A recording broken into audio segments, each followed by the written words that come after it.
Olá, sejam todos muito bem-vindos aqui a mais um vídeo do canal e hoje o nosso assunto vai ser sobre Umbanda. Hoje nós vamos falar sobre a figura do Exu, quem é a figura do Exu. Eu já tenho um vídeo aqui no canal, que inclusive está sendo muito acessado, que eu falo que Santo Antônio de Pádua é considerado um Exu na Umbanda. Então hoje eu resolvi falar mais sobre um pouco dessa figura do Exu. É muito controversa, ainda causa um certo medo nas pessoas que não sabem, que não conhecem, que não estudam, né? Que não procuram saber. Para isso eu fiz uma pesquisa naturalmente e fiz um texto que eu vou passar aqui agora para vocês, tá bom? Então vamos lá, vamos ao vídeo.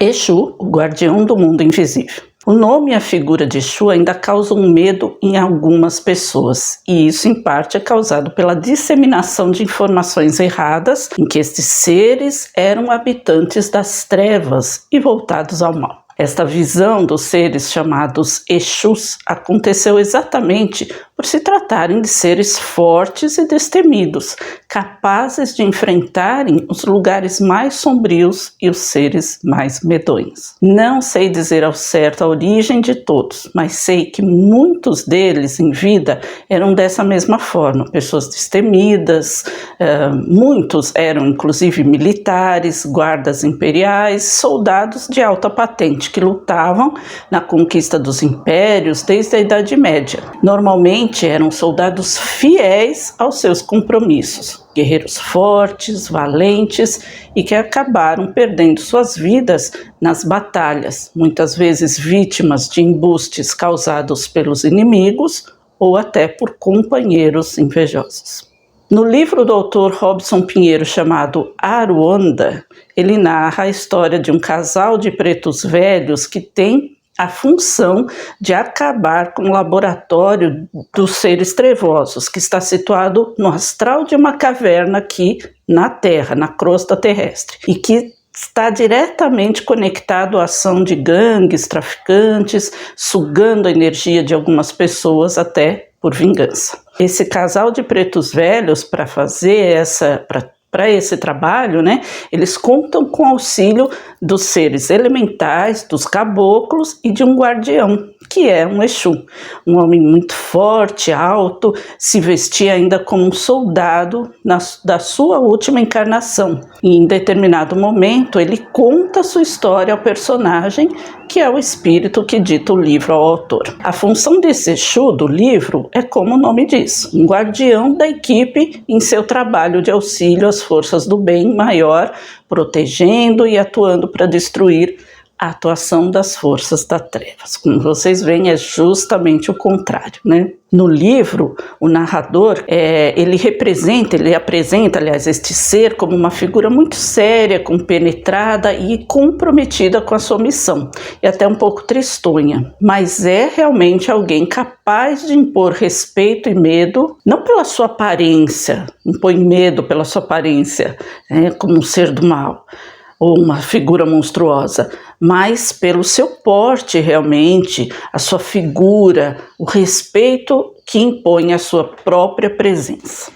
Exu é um grande manipulador de energias e consegue se transfigurar conforme a necessidade do ambiente, ou seja, ele pode mesmo se transfigurar em imagens assustadoras para colocar medo nos seres trevosos e nos obsessores que ele esteja combatendo. Uma questão a ser salientada é que os Exus, assim como nós e qualquer outro ser, aspiram pela evolução. Por isso, a ação em trabalhar para o bem é mais natural do que seria a ação contrária, né? Se ele quer evoluir, é claro que ele não vai trabalhar para o mal. Agora vamos falar um pouquinho sobre as incorporações de um Exu dentro de um terreiro.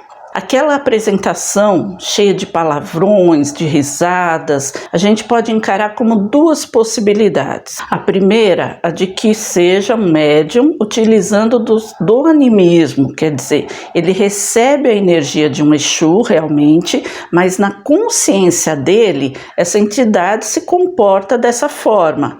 Então ele mesmo acaba agindo assim, porque ele acha que é a forma certa, né? Dentro da sua consciência, ele acha que é a forma certa de um Exu agir. Então ele acaba agindo dessa forma por vontade própria, na verdade, até vamos dizer, um pouco inconsciente, mas usando o próprio animismo. A outra possibilidade é de que seja um obsessor se passando por um Exu, principalmente nos terreiros em que não tenham muito compromisso com o astral superior. Por exemplo, aqueles que fazem trabalhos remunerados, ou seja, que cobram pelos trabalhos realizados lá dentro. Aqueles que fazem trabalho, que aceitam fazer trabalho voltados ao mal. Então, tem toda essa questão a ser analisada. Então, na pesquisa que eu fiz, essa condição de risadas altas, de palavrões, desse comportamento atribuído a um Exu, no lugar onde eu pesquisei, na verdade, diz que não é a atitude real dessa entidade, mas aquilo que foi imputado a ele, ou seja, ele é um trabalhador que está ligado vibracionalmente tanto assim, ele tem uma dualidade, ele está tanto atuando em ligação com as entidades superiores, por exemplo, com o Preto Velho, como ele age também dentro das entidades inferiores.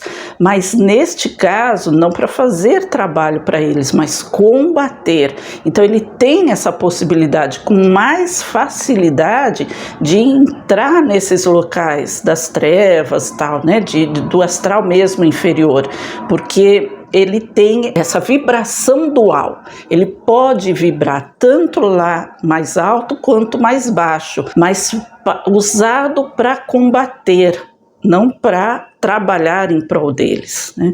Então, essa figura que é apresentado até mesmo nas casas que vendem produtos de Umbanda, que colocam uma figura com chifres, com pé de sei lá, às vezes com rabo, com tridente, essas coisas, na verdade, às vezes, ele se apresenta dessa forma para estes seres trevosos, justamente para imputar medo neles, para imputar um respeito muito grande, para que eles tenham medo, para que eles obedeçam aquilo que ele vai fazer. É claro que eu já tenho, né, como eu disse para vocês aqui nesse outro vídeo que eu falo sobre Santo Antônio ser um Exu, eu dou bastante características do Exu, né, da entidade Exu. Então lá eu também já falo, né, através das pesquisas também que eu fiz, do texto que eu estou lendo lá, que fala da capacidade dele de argumentação, da oratória, que ele tem, né, essa capacidade muito, muito grande, e também de ser impositivo, né? Ele não é alguém que dá risadinha e põe a mão na cabeça, ele é impositivo, ele é durão mesmo, né? Justamente por isso, e às vezes até por uma falta de estudo, de compreensão, porque a gente sabe que nem em todos os lugares as pessoas são comprometidas com o conhecimento. Às vezes elas têm a mediunidade aflorada, elas simplesmente vão lá trabalhar, e dependendo da casa, não é cobrado o estudo. E às vezes, mesmo que seja cobrado, tem um outro ali que passa batido, que não está afim, ele acha que trabalhar já é o suficiente, quer dizer, conhecer, saber sobre aquilo que ele está fazendo, para ele não interessa. Então tem muita gente que é assim. Nesse lugar que eu pesquisei, a explicação que está sendo dada, que eu achei extremamente coerente, né? É um texto muito bem escrito, uma pessoa que você vê que tem muito conhecimento, até em psicologia, a pessoa, eu acho que é uma mulher, está explicando ali que a condição dessa risada, desses palavrões, é muitas vezes do próprio médium. Às vezes Até porque ou ele acha, né, isso foi uma dedução minha, ou ele acha que é assim que tem que se comportar, estando ele incorporado por uma entidade desse porte, porque senão ninguém vai acreditar que seja realmente um Exu, ou, como diz no texto, ele está colocando para fora tudo que ele tem vontade de fazer. Então ele tem vontade de beber cachaça, ele tem vontade de falar palavrão, ele tem vontade de fazer todos aqueles trejeitos e tudo mais, e ele acaba fazendo, imputando estas atitudes à entidade Exu. E segundo, está escrito no texto, normalmente a entidade em si fica afastada e olhando tudo aquilo sem interferir, quer dizer, por que você está fazendo aquilo? Eu não sou assim, não é de mim que você está tirando tudo. Então, a primeira possibilidade é essa. E a segunda possibilidade é de que seja um obsessor se passando por um Exu, principalmente nos terreiros que não tem esse compromisso. O que acontece? Como eu falei, às vezes eles não têm compromisso com o estudo, com a educação, com a aprendizagem, e não têm compromisso com os seres mais superiores. Eu dei aqui o exemplo daqueles lugares que fazem trabalhos remunerados, ou seja, eles cobram para fazer determinado trabalho. Dessa forma, eles estão naturalmente mais ligados a esses seres de vibração inferior. Então, é muito fácil que obsessores venham enganando, às vezes, os próprios médiums, e também tem a possibilidade do próprio médium estar enganando o consulente, porque ele sabe que aquilo é um obsessor, mas ele finge para o consulente ser um Exu, porque sabe que o Exu é uma entidade de respeito, é uma entidade forte, e como a ignorância maior das pessoas, a ignorância que eu falo no sentido do não conhecimento mesmo, vai acreditar nessa figura realmente colocada no inconsciente coletivo das pessoas, ou no consciente coletivo das pessoas da entidade Exu, ela vai entender que, olha, esse trabalho então é forte, vai ser bem feito, mesmo que seja normalmente um trabalho voltado para o mal. Como eu já vinha falando, a ação de beber cachaça, de pedir despachos em encruzilhadas, sacrifícios de animais, ou fazer algo que seja para prejudicar alguém, a gente precisa lembrar que essas ações partem das pessoas encarnadas, e a execução delas, feitas pelos espíritos, vai estabelecer um compromisso de submissão entre a pessoa encarnada que pediu o trabalho e o espírito executante. Não é normalmente uma cachaça, um despacho, ou principalmente o valor pago na consulta que vai descomprometer a pessoa da cobrança dos serviços executados pelo espírito. O espírito de vibração inferior. Então, esta pessoa normalmente, ao desencarnar, ela é quem vai trabalhar em serviço, daquele espírito que ajudou ela em vida. E da mesma forma, também fazendo serviços voltados ao mal. Nada disso é um trabalho realizado por um Exu, que tem compromisso de ser guardião e de executar a lei. É totalmente contrário pensar que uma entidade que tem a missão de ser um guardião, ou seja, proteger, como no caso, no exemplo dado pelo livro, proteger as entidades superiores nos lugares onde eles estavam indo, proteger os terreiros, as casas religiosas, que trabalham com essas entidades. Então, como pode, se eles estão ali protegendo, eles serem voltados para o mal? É de se entender realmente que são, em alguns casos, espíritos disfarçados que atuam pelo nome do Exu, através desses médios invigilantes ou enganadores da credibilidade do próprio consulente, como eu já expliquei aqui. Na Umbanda, esses espíritos que tomam essas atitudes, de desrespeitos, que xingam, que gritam, são chamados de quiumbas.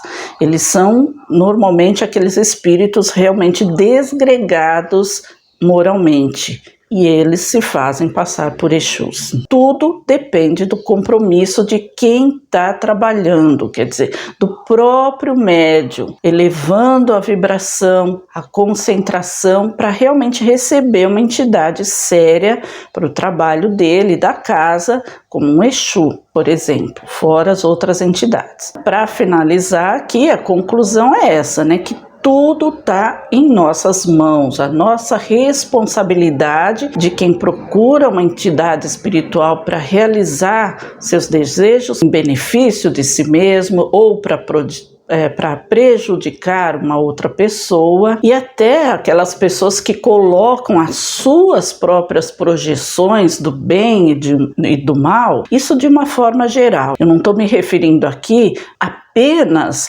às pessoas que procuram a casa para fazer um trabalho voltado ao mal, e nem somente aos médiums que trabalham desse tipo, mas de uma forma geral, porque se a gente pensar, como eu disse lá no começo do vídeo, que essa figura do mal foi imputada pela foi disseminada, na verdade, pela falta de informação do que é, na realidade, o conceito de uma entidade dessa, né, que recebeu o nome de Exu. Então eu estou querendo dizer de uma forma geral, das pessoas, de todos nós em geral. As pessoas, de uma forma geral, colocam as suas próprias projeções do que seria bem e mal atribuídas às influências espirituais e não admitem que são derivadas do seu próprio inconsciente, que guarda tudo aquilo que não pode ser manifestado socialmente. Aquela índole do mal, desde falar palavrões até fazer um serviço voltado ao mal, agir de uma determinada forma, é muito fácil dizer, nossa, estou com um obsessor, estou recebendo influências do ambiente ou de espíritos e tal, mas na verdade é só uma manifestação do seu próprio inconsciente. Às vezes ela não admite nem para si mesma, é tão ali escondido, é o famoso lado sombra, né? Tá tão escondido ali, com tanto medo de se expor para as pessoas da forma como ela realmente é. Em determinado momento aquilo se manifesta, dependendo da situação, do lugar, realmente aquilo se manifesta. Ela projeta isso para influências espirituais, né?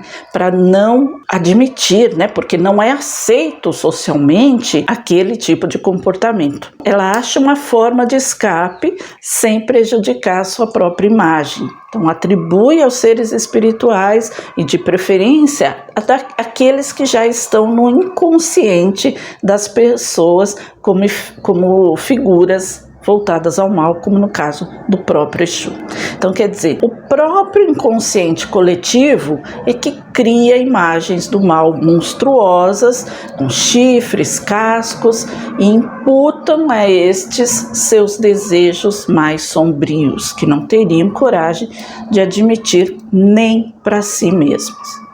Estas formas pensamento que são criadas pelo inconsciente coletivo atuam no astral inferior, fortalecendo aos que se assemelham a estes desejos e que já foram pessoas como nós, encarnadas, e agora no mundo astral se sentem livres para manifestar tudo que em alguns casos não fizeram quando estavam encarnados. E para que o seu alimento energético continue fortalecendo eles atuam em prol disso, ou seja, estimulam cada vez mais estas ações e pensamentos nos encarnados, e assim gira o ciclo vicioso dos pensamentos e das ações. Romper esta cadeia energética é somente responsabilidade de cada um de nós. Não adianta ir lá, fazer promessa, fazer pedido, fazer trabalho, se o seu próprio consciente não agir em prol de eliminar do seu inconsciente estes desejos escondidos e essas ações, mesmo que em pensamento.